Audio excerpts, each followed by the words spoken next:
hidden architecture behind it. Exactly. We are essentially tearing down the invisible walls of how you consume media, art, and, well, just information in general. It's a big one today. It really is. On the table today is this fascinating framework. It's kind of a manifesto of sorts called Invisible Borderlands, the Interactive Narrative Blueprint. Conceived by an author named Stephen Sutherland. Right. And this isn't just, some abstract theory floating around. It's the actual structural engine behind a specific project called the Flip 2 series. Also known as the Invisible Detective. Yes, exactly. Yeah. So, okay, let's unpack this, because the core problem this blueprint identifies right out of the gate is, well, it challenges a behavior so normalized that you likely don't even realize you're doing it. Oh, absolutely. Think about when you pick up a novel or listen to an audiobook or even sit in a movie theater. You just sort of veg out. Right. You adopt a posture of absolute surrender. The creator builds the architecture, and you are simply a guest walking through their predetermined hallways. Which feels nice, honestly. It does. But the blueprint we are analyzing today argues that this deeply ingrained habit, this passive consumption, is essentially a trap. A trap. Yeah, a trap that robs you of a fundamentally different dimension of cognitive engagement. Okay, so Sutherland diagnoses this condition, and he calls it the glaring gap between author and reader. Yes, the glaring gap. He defines the traditional model of writing as the author twist. That's a paradigm where the creator just dictates the entire novel with zero interaction required from you. Right, the author is essentially a dictator of reality. And you, the reader, are just the subject. You just sit there. The word dictate is crucial to understanding the mechanics of this gap, too.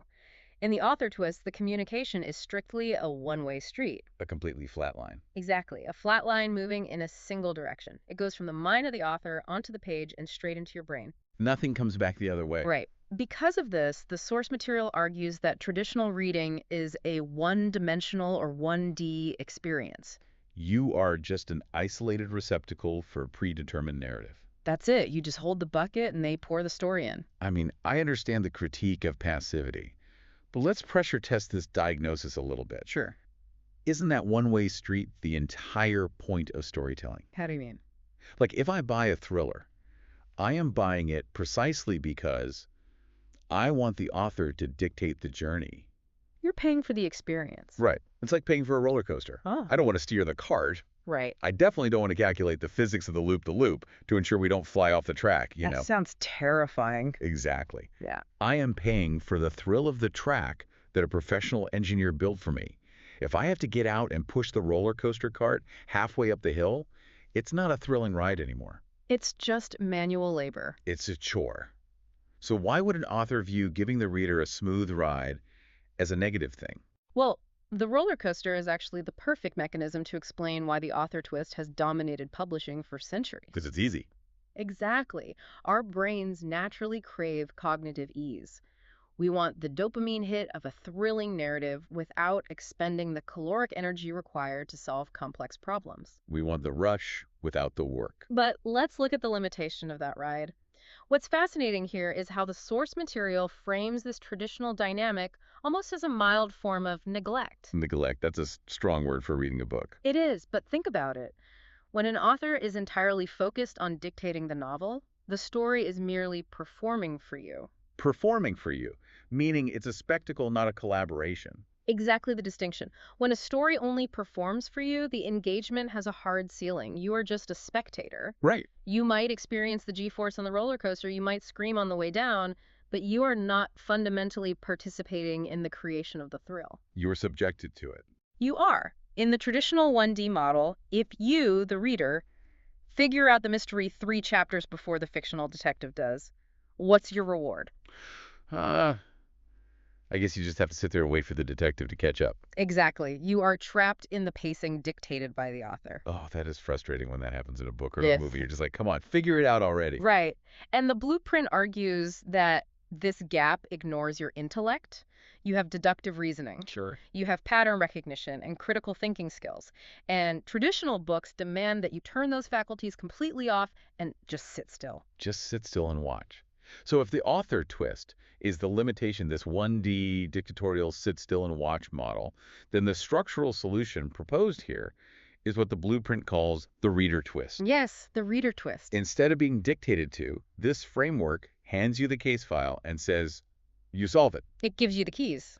Right. It provides the keys, and you have to find each clue and physically jot them down. You aren't watching a detective. You become the detective. This is the mechanical inversion at the heart of the invisible borderlands concept. The hierarchy collapses. The author steps down. Exactly. The author steps down from being the dictator of the narrative and becomes the architect of an environment. Oh, I like that distinction. Architect of an environment. Yeah, you are no longer a passenger. You are an active explorer who has to navigate that environment to move forward. Here's where it gets really interesting, especially for someone like you listening who loves to learn and decode systems. Yeah, it changes everything. To move away from the roller coaster analogy, Mhm. this mechanical shift feels like the difference between sitting on your couch watching a polished, heavily edited true crime documentary on a streaming service. Where they just feed you the answers at the end. Right, versus a detective actually showing up at your front door, handing you a cardboard box full of raw crime scene photos and witness transcripts, and saying, hey, we need your brain on this. Build the timeline. Yes, the personal stake in the outcome completely It's shifts. huge. And that shift in personal stakes is what the text describes as transitioning from a 1D experience to a 4D cinematic experience. Okay, now we have to interrogate that terminology a little bit. Sounds like a lot, doesn't it? It does. Calling a physical book made of paper and ink 4D cinematic Yeah. sounds like a massive marketing exaggeration. It definitely sounds like a buzzword. Right. How does holding a book and jotting down clues on a notepad generate a fourth dimension? I'm trying to picture the geometry of that. Well, let's break it down. Okay, so if 1D is a straight line of text and 2D is the flat page, Right. and 3D implies a physical spatial environment like virtual reality or maybe a pop-up book, Sure. then the fourth dimension has to be time, right? How does a book manipulate time mechanically? It forces time, physical action, and your own cognitive processing to intersect with the text. Okay, explain that. In a standard 1D book, the time it takes to read is simply a function of your reading speed. You just glide your eyes over the words. Exactly. But in this 4D model, time becomes a volatile variable that you control based on your intellectual engagement. Oh, because you have to stop and think. Yes. To succeed, you have to break the trance of reading. You must physically put the book down, look at your notes, cross-reference data, and actively think. So your real-world reality and the time you spend analyzing the clues merge with the fictional reality of the book. That's the fourth dimension. The text actually highlights this exact friction. It describes the experience as putting the book down for another day and can't stop turning the pages. That is such a contradictory, almost agonizing state of mind. It really is. You want the dopamine of the resolution, you want to turn the page, but the mechanics of the book are actively stopping you. It's a deliberate design paradox. The narrative momentum is engineered to be so propulsive that you desperately want to keep consuming. You want to know what happens next. But the interactive mechanics demand cognitive friction. You have to resist the urge to just consume. Because if you just keep turning the pages without doing the work of synthesizing the clues, You will fail the book. wow, you fail the book. Yes. The book is testing your impulse control and demanding your active intellectual participation. It's literally gatekeeping the resolution. Exactly. The blueprint explicitly states that the ending isn't written for you. It's waiting for you to crack it. Which is wild. That is a massive risk for an author. I mean, think about the modern consumer. Clave has zero patience. None. If I get to the last 20 pages of a thriller, and instead of the author wrapping it all up and explaining the villain's master plan like a normal book, the book just stops. It just looks at you and goes, well, Right. It says, all right, you have all the pieces. Who did it? If I don't know, the story doesn't resolve. Yep.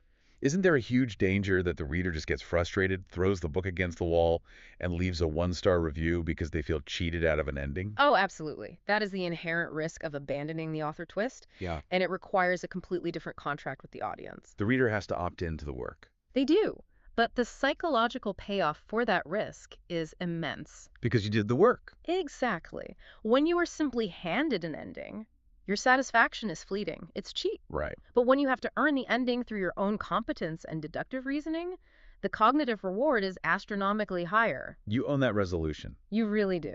Okay, so we understand the philosophy behind moving from passive consumption to active participation and why introducing that cognitive friction can elevate the reward. Right. But I want to drill down into the structural mechanics. Let's do it. How does an author actually build a 4D book without it just devolving into a clunky choose-your-own-adventure gimmick. Right, where it's just flip to page 42 if you want to open the door. Exactly. Yeah. How is the Flip 2 series specifically engineered to achieve this seamless experience? Well, the blueprint provides a very specific anatomy for this framework. It requires rigorous structural scaffolding. Okay. The text outlines that there are two full mysteries woven into a single book. Two mysteries. Yes. And there are chapter-by-chapter clues embedded in the prose. So you have to be paying attention the whole time. The whole time. And crucially, there are two anagram puzzles placed, as the text says, smack dab in the middle of the narrative. Let's focus on how those mechanics interact with character. Yeah. Specifically the protagonist mentioned in the text, Chris Kent. She's a great example of this. Usually in a mystery novel, the detective is a savant, right? Always. Like Sherlock Holmes notices the specific ash of a cigar on the carpet, or Hercule Poirot sees some tiny psychological flaw in a suspect's alibi. And as the reader, we are just the sidekick. We're just Watson. We're marveling at their brilliance from a safe distance. Right. But the text frames Chris Kent very differently. It says her heartbeat is pounding through each page, and that the reader gets to know her heart, soul, and mind decisions. Yes, mind decisions. If we connect this character design to the bigger picture of the reader twist, Chris Kent serves a vital mechanical function. She isn't just a vehicle to deliver plot exposition. Not at all.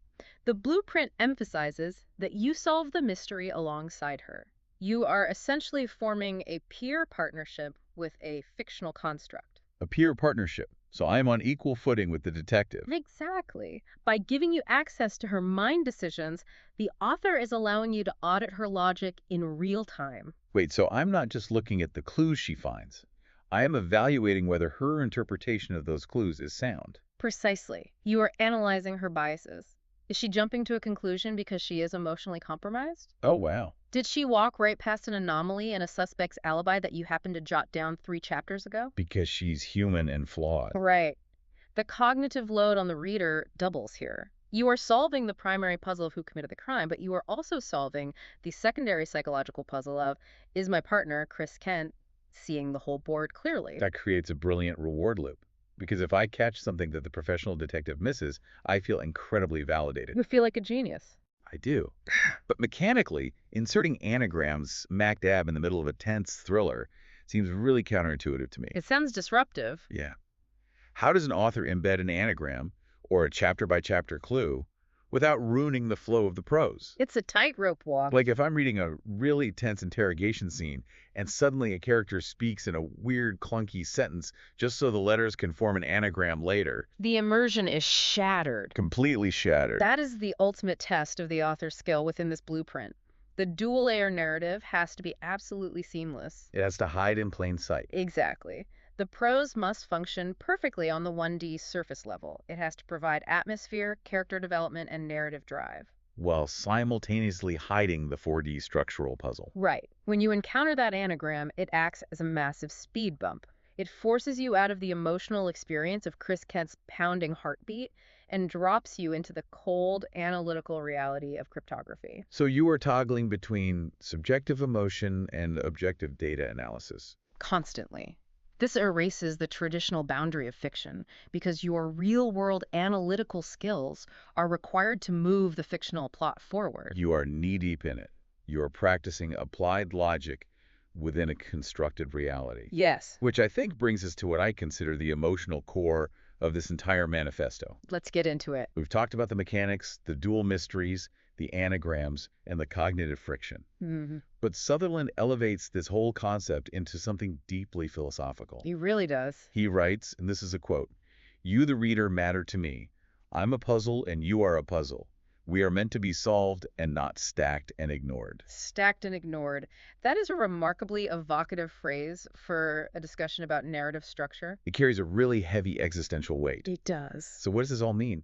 Why use such emotional language to describe the mechanics of a book? Well, think about what that phrase brings to mind. When I read stacked and ignored, I don't just picture a pile of unread paperbacks on a nightstand. What do you picture? I picture human beings. In our hyper-connected but increasingly isolated society,